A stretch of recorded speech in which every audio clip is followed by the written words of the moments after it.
My name is Wendy Booker, and tonight I'm hosting my first uh, live broadcast with Zubia, and it's called You Have MS, Now What? Lots of information out there. We hopefully can get to it. We'll see how this goes. I look forward to doing these in the future, and we'll hopefully also get more relaxed and better at them. It's a little nerve-wracking, I must say, but we're also here to have fun and get information and learn about multiple sclerosis both together and what's out there for us. Again, my name is Wendy Booker, and I was diagnosed with MS in 1998. Lots has happened in those 19 years now since my diagnosis, and there's a lot more on the horizon. So hopefully together we can learn more about MS and where we go from here. As I said, my name is Wendy Booker. In 1998, I started to feel a funny left leg, for lack of a better word. There was numbness and tingling. I had just taken up the sport of running and didn't know much about it. And I always laugh because whenever I'd go somewhere with my dad and we'd pass by some people running, he would always say to me, "Now, how good can that sport be? Look how miserable that guy looks." And I realized that my leg was bothering me, and I thought immediately of my father, and he was right. Here I'm running, and I was pretty miserable, but I ignored it. I really was enjoying the sport, and so I let that numbness and tingling go. And over time, it started to envelop my entire left side, stopping just at the top of my rib cage. Still kept ignoring it, still kept on running. And eventually a fall for no apparent reason, and we call that the MS fall. A fall for no apparent reason made me finally decide that I better go and see a physician. Now, all of you know, especially if you're newly diagnosed, it's a difficult diagnosis to make. It's one of those diagnoses by excluding a lot of other things. But anyway, after many spinal taps, evokes response tests, and MRIs, it was determined that I had relapsing remitting MS. So that's where my story started. And that's why I'm here to talk to you today about what do you do when you first hear those words, you have MS. I decided to do some crazy things, and I'm not even going to talk about them as much today because really those crazy things is what led me here to be able to speak with you. But this is your journey, and I want to help you define it and see where you go and what you can do now that you have MS. So the first thing you do, you hear those words, and if you're like all of us, it stops you in your tracks. It takes your breath away. I remember standing there, you all do. It's funny, I bet you all can remember the day of your diagnosis as well. We all do, mine was June of 1998. So you hear you have multiple sclerosis, and you start thinking of bad things. In fact, some people even say they thought, oh my gosh, I'm one of Jerry Lewis's kids, only to realize that's a different illness altogether. When you finally settle in that 2 seconds that you're still standing there breathless, you start to think, oh, this is bad. And you start to picture somebody in your past who doesn't look very good. Well, I want to tell you wait, I'm going to try to, I'm getting people saying hi to me, so I'm trying to figure out how to do this. It's pretty cool. All right, we'll get it. Anyway, so your mind immediately goes to somebody you know in your past who doesn't look very good. Somebody who's quite debilitated with the disease, probably an aunt or a neighbor, and that's your starting point. And so your next thought, and in my case, we lived in a really old antique house, and I'm thinking I have to leave that house. I can't get a wheelchair through the doorway. This is all in that first nanosecond of hearing you have multiple sclerosis. You're scared, you're confused, you're thinking of wheelchairs, you're thinking of disability. That's all the reference points you have. I even went so far as to think, wow, it must be really bad. They have a society for it. So the first thing you're going to do, you're going to run home and you're going to go on the internet. And you're going to start to look up all sorts of WebMDs and all the places you can go for medical help. And it's frightening. It's going to get scarier and scarier the deeper you get into it. And we have to realize the internet is not your best source. You can find out bits of information, but anything that you get from the internet, you always should question. But that's your first place. Then you're going to start to listen to well-meaning family and friends who are going to say, oh, you don't look very well. Even though you feel fantastic, except for some numbness and tingling or maybe blurred vision, you're thinking, I don't feel all that horrible. Oh, you don't look so well. Maybe you need to lie down. Are you tired? Are you sad? Are you depressed? Your head is spinning. And it's not their fault. They mean well. They love you. They're doing this out of a place of love. But all of this only goes into where you're starting to panic and feel like, oh no, where do I go? What do I do? It is a very, very scary diagnosis. And those family and friends, some of them are going to become your lifeline.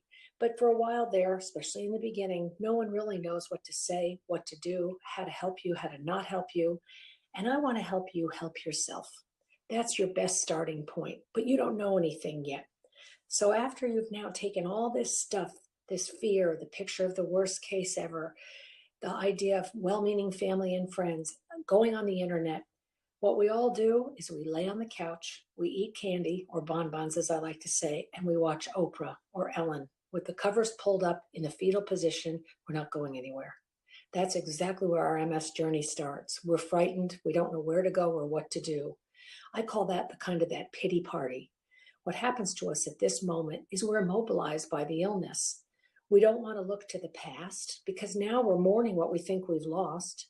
We don't want to look to the future because it's frighteningly unpredictable. So we're stuck. We're stuck on that sofa and we're not moving. Well, like I like to say, it's okay to visit that sofa from time to time. And I do. Boy, when the world gets tough, I'm going there. But you just can't stay there. You need to get living. You need to get going. Despite the MS, you need to carve out a really cool journey for yourself and forge onto that a bright and happy future. And it is possible even with multiple sclerosis. I really love to reach out to the young people, the newly diagnosed between the ages of 18 and 30. And I like to talk to them because they're in a really tough spot. Chances are they want to deny that they have the illness. They're afraid that it's going to impact their lives. They're in college or they're just starting to have a family. And so they'd rather not acknowledge that they have the illness. They'd rather go out and party with their friends. It's okay. You can remain very quiet with this disease. You don't have to come out and tell everybody. But what you do need to do, as I said, is be your own advocate. Get out there and get some help. Get to a doctor and see what you can do, because how you treat yourself when you're 20 is going to really affect you later with your illness. And so you want to make sure that you're doing everything you can at that stage. If you choose to deny it, I understand. I was 18, 19, 20 once myself, but don't deny it for too long. Check back with me when you're ready to say, okay, what do I need to do now? Waiting isn't always a good idea, but we tend to wait because the symptoms may not be that bad, may not be that aggressive, and maybe we think if we wait, they'll go away. But it's very important to you to understand that you need to take a grip of this illness and you need to see what's out there. So you probably were diagnosed by your general practice doctor or an ophthalmologist for optic neuritis, and they now have recommended that you go to a neurologist. Now, if you're like me, you didn't know what a neurologist was. Well, anyway, neurology is the medical practice that deals with nerves and the central nervous system, of which multiple sclerosis is part. And so you now need to seek out a really good neurologist. And I laugh because I recommend to people that you pick this neurologist as if you're picking a partner for life, because you're going to be with that doctor for a really long time. And you want to make sure that that neurologist likes to treat MS. It's funny because we're kind of different and we can be kind of lengthy patients for a doctor, and not all doctors like to treat MS. I don't blame them. Some would rather treat epilepsy or headaches or other things, but you want to make sure you find a neurologist who really likes multiple sclerosis. Two reasons. You want him to have your best interest at heart, and also you want a neurologist who's really got his finger on the pulse of the illness. There's so much changing so quickly that you want to have a neurologist who really is up on what's going on here and now.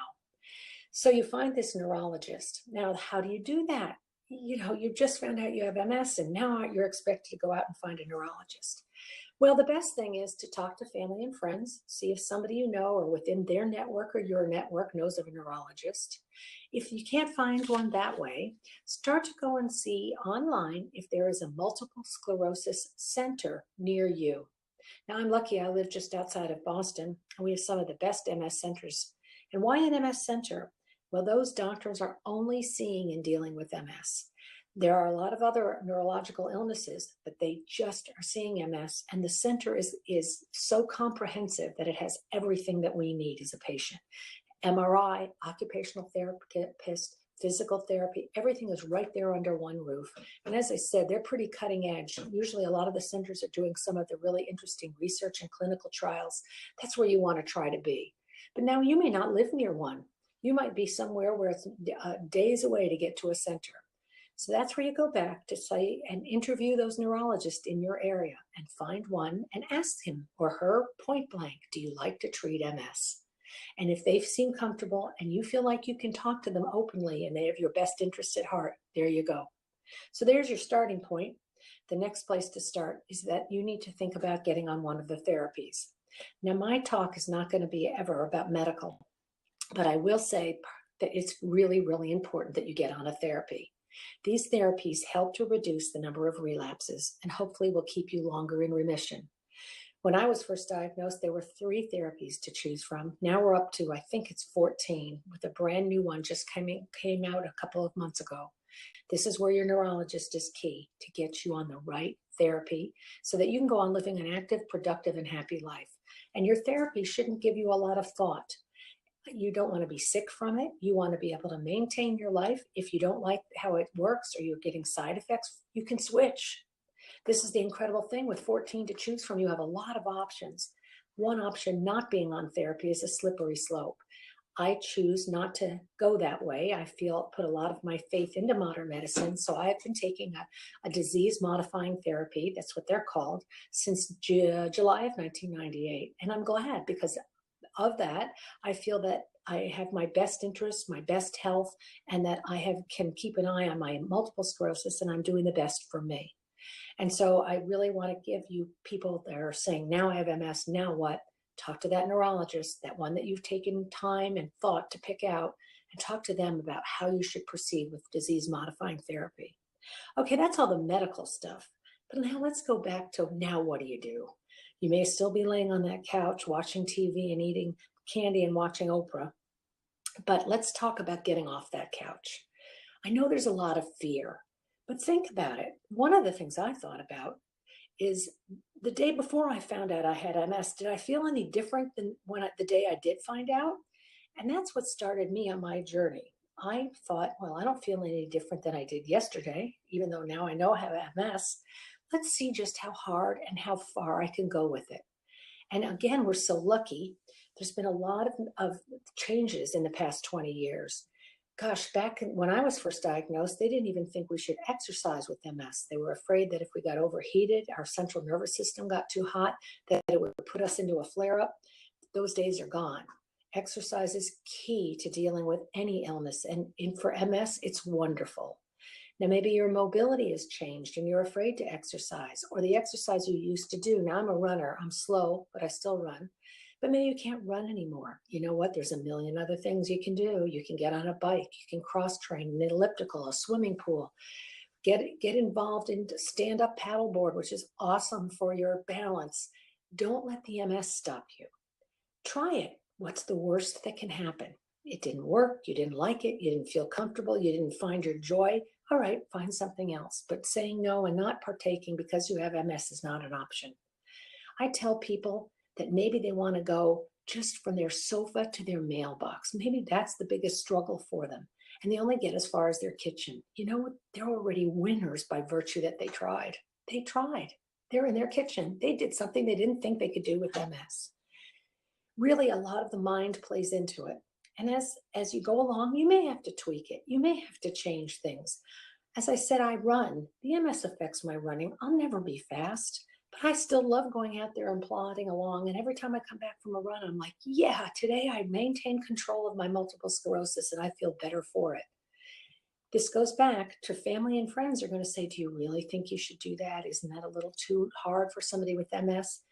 They can't make that choice and decision. Only you can. There's so many things out there, so much now what? Now what do I do now that I have this illness?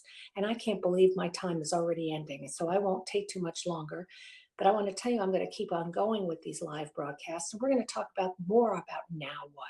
We have this disease. We're on that therapy. Now, how can we define ourselves? What can we find to do that we love that will take our mind away from our MS and keep us heading out that door in a positive direction? Just remember, people with MS are doing amazing things now.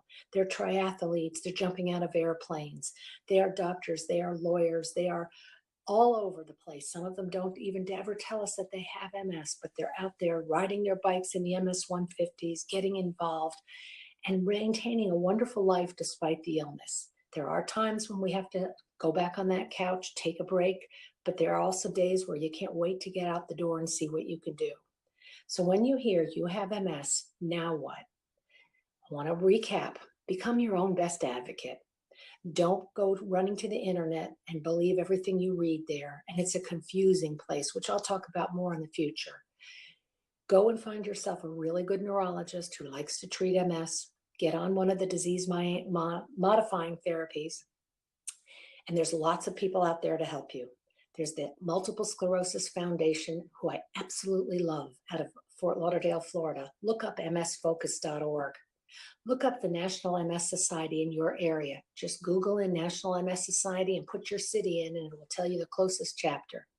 Then there's the Multiple Sclerosis Association of America. These are the big three that are there to help you do wonderful things, that are help you get information on the latest medical research, support groups in your area, MS bike rides, marathon running, whatever you want to do, it's right there.